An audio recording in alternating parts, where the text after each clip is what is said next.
Saudações, meus queridos! Galerinha, vocês sabem qual é a realidade econômica da Coreia do Norte hoje? Vocês sabem quando e como ocorreu a Guerra das Coreias? Não? Então fiquem aí que nós vamos aprender agora.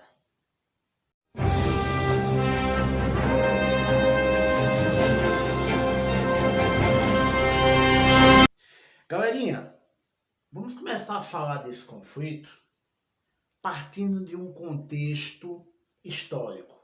Vamos localizar esse país, esses países. Eu tenho aqui a Península da Coreia. Península corresponde a uma faixa do continente que se estende para o interior do oceano. Essa península, ela se localiza no extremo oriente da Ásia. E nem sempre teve essa divisão aqui. Historicamente, a Coreia, era tida como um país único e que passou por diversos processos de ocupações. Foi ocupada, dominada pelos mongóis, pelos chineses, e por último, recentemente, pelos japoneses. Mais especificamente em 1910. Essa dominação produziu uma rivalidade muito grande entre os coreanos e os japoneses. Os coreanos, nesse contexto, foram subjugados, foram explorados, foram escravizados, pelos japoneses. E isso só vai mudar quando, em 1945, acaba a Segunda Guerra Mundial e os países vencedores vão dividir os territórios conquistados, entre eles o território da Coreia, que na Conferência de Potsdam e de Yalta vai ser dividido entre áreas de influência. Entre a influência da União Soviética ao norte e a influência dos Estados Unidos ao sul. A referência que eles utilizaram para essa divisão foi o paralelo 38, produzindo assim Coreia do Norte, Coreia do Sul. Todo mundo ficou satisfeito com isso? Não. A Coreia do Norte, que nesse contexto era a parte mais desenvolvida desse país, logo questionou essa divisão, e isso vai fazer com que, em 1950, ela invada a Coreia do Sul para tentar reunificar esse território sob a influência da União Soviética, ou seja, uma influência socialista. Do outro lado, ao sul, sob a influência dos Estados Unidos e com apoio da ONU, as tropas militares americanos invadem a Coreia do Norte, com o mesmo objetivo: expulsar os norte-coreanos do sul e tornar toda a Coreia sob a influência capitalista. É nesse contexto onde a China vai intervir a favor da Coreia do Norte. A União Soviética, ela apoiou sob o aspecto ideológico. A China se envolve diretamente e é ela que vai, de certa forma, propor um tratado denominado de armistício, que vai determinar uma área desmilitarizada entre a Coreia do Norte e a Coreia do Sul. Ok? Ainda assim, essa fronteira aqui é a mais vigiada do mundo. Esse conflito, que se iniciou em 1950, dura até hoje, no aspecto ideológico, certo? Embora o tratado tenha acontecido em 1953. O conflito acabou? Não. Ele apenas está pausado. E como é, pessoal, que esses países se desenvolveram pós 1953? Vamos começar aqui falando da Coreia do Norte. Entre 1953 e 1994, quem esteve à frente desse país foi o grande líder chamado de Kim Il-sung. Ele passou a promover uma política de isolamento desse país, né, que não se abria de forma alguma para o mercado, né, nem mesmo para o turismo dentro daquele país. Vale salientar que durante a vigência, a existência da União Soviética, essa dava suporte econômico e energético para esse país. No decorrer da década de 90, né, a partir da década de 90, sem a presença mais da União Soviética, esse país passou a conviver com graves crises econômicas. Sob o ponto de vista abastecimento de alimento, sob o ponto de vista de abastecimento de petróleo, né? A seca, né, contribuiu também para o aprofundamento dessas questões. Vale salientar, pessoal, que enquanto a Coreia do Norte estagnava sob o ponto de vista econômico, a Coreia do Sul ia muito bem, sob o apoio dos Estados Unidos. Inclusive, tropas americanas, né, ocupavam esse território e dando auxílio tecnológico para a produção nuclear ao Sul. Isso, né, passa a incomodar muito o grande líder Kim Il-sung, e esse resolve, pessoal, também investir, mesmo com escassez de capital, resolve investir na tecnologia nuclear. O objetivo dele era utilizar a produção nuclear como manobra para conseguir seus objetivos, que era fornecimento de alimento, fornecimento de petróleo.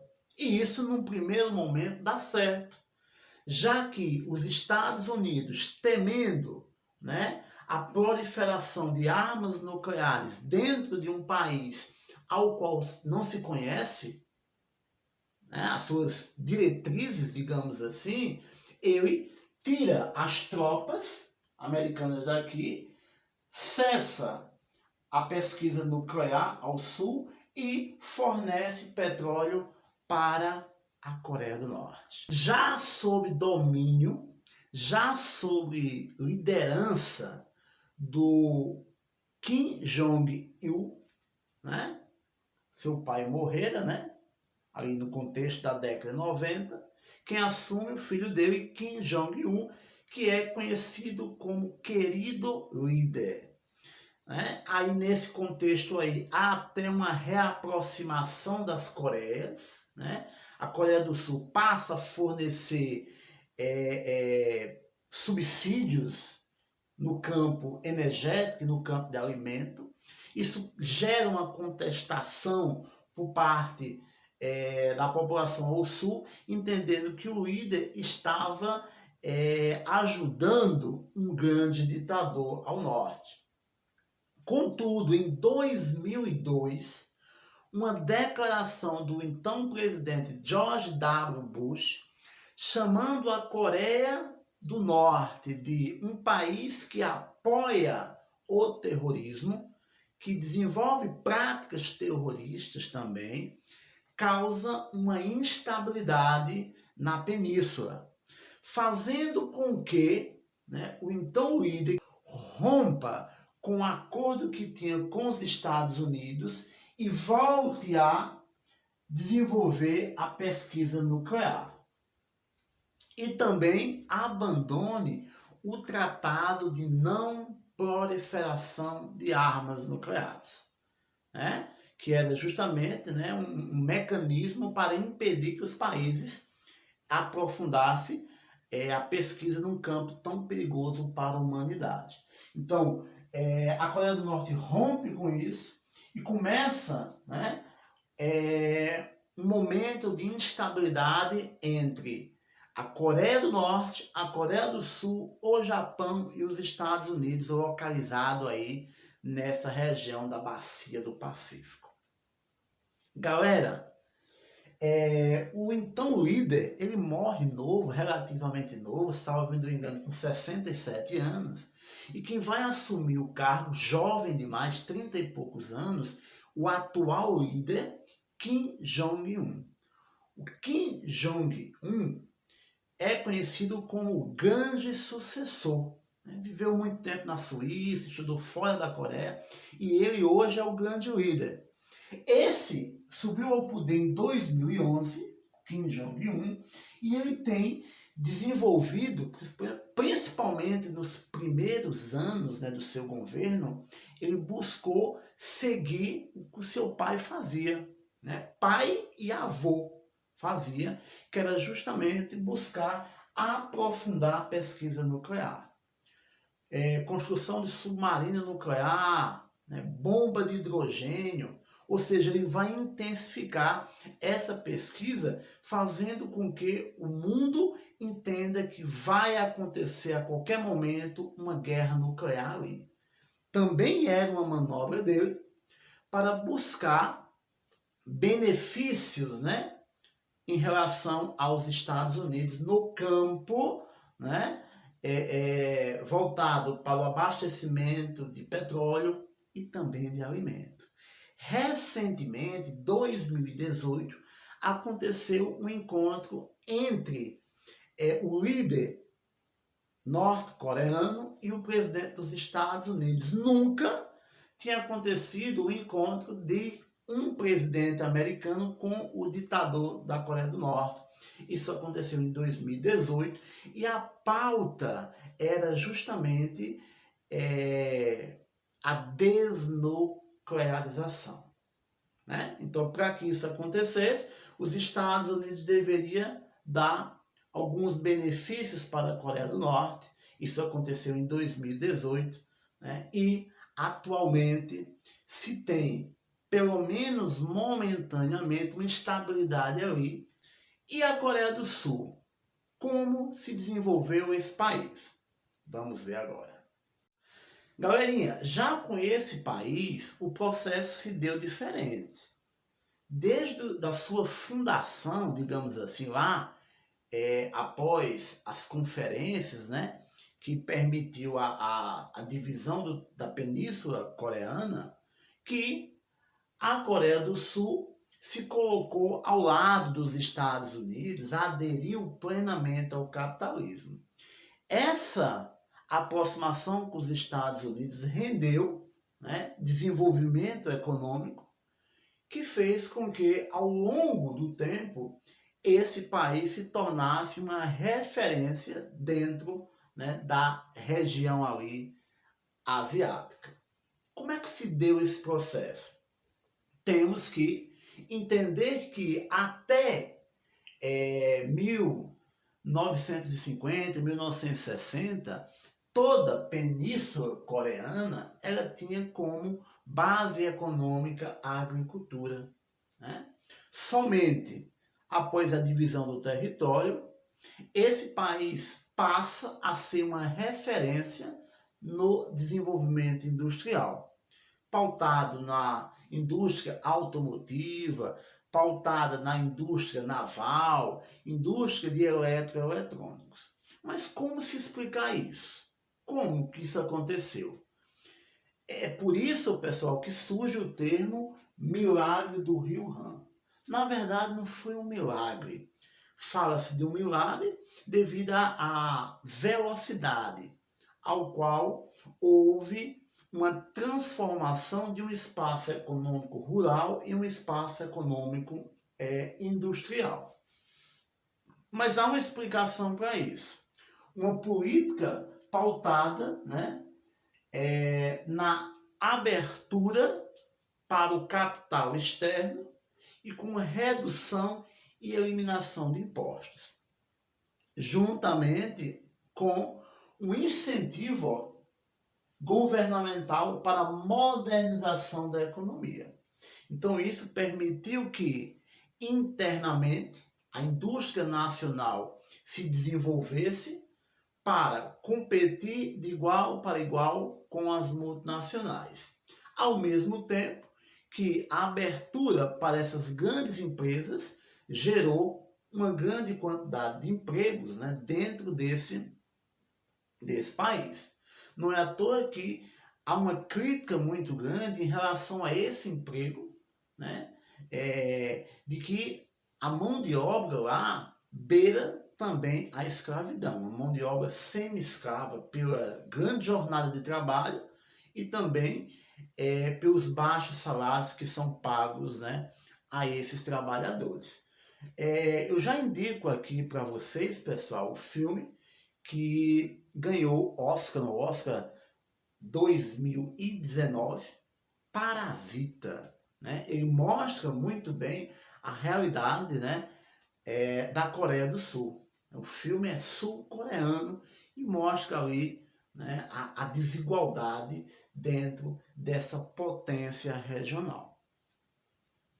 Vale destacar, pessoal, que esse desenvolvimento deu, né, algumas posições de destaque para esse país na economia, tanto mundial quanto regional. Por exemplo, 12ª economia mundial, certo? 4ª economia na Ásia. Pessoal, mesmo dentro de um contexto de crise, como foi entre 1997 e 1998, uma crise regional ali, mercado financeiro, ó, coloquei aqui, ó, crise financeira asiática. Essa crise vai jogar a China para o segundo lugar na economia mundial, vai provocar a derrocada do Japão para uma 3ª posição e vai elevar aí a economia sul-coreana, que vai ter um retardo no seu desenvolvimento que até então, né, era uma ordem de 6 a 7%, mesmo durante a crise houve ali um crescimento de 4% da economia sul-coreana. Juntamente com a Coreia do Sul, outros países ali que eram predominantemente agrícolas passaram por essa mesma transformação. Eu estou falando de Taiwan, Hong Kong e Singapura. Esses 4 países vão formar os tigres asiáticos, né? Então, durante o período eles crescem de forma significativa, mas durante o final, né, da década de 90, final do CD, eles sofrem, né, um retardo no seu desenvolvimento econômico, né? E brinca dizendo que não eram mais tigres asiáticos, e sim gatinhos asiáticos, porque eles perderam essa ferocidade, né, no desenvolvimento econômico, né? Contudo, a Coreia do Sul conseguiu passar muito bem por isso. Agora lá não é tudo flores, viu, pessoal? Há, como eu disse, acusação de exploração dessa mão de obra. Há também corrupção. 2017 para 2018, a então presidente lá foi presa por corrupção, 25 anos de prisão, certo? E também a democracia desse país ela é muito jovem, muito jovial, então há momentos de ruptura de democracia ali, processos que podem contribuir para a subida de governos autoritários. Galerinha, essa aula de hoje sobre Coreias, Península Coreana. Então daqui a pouco a gente se encontra para discutir mais sobre a temática. Valeu, galera. Tchau, tchau.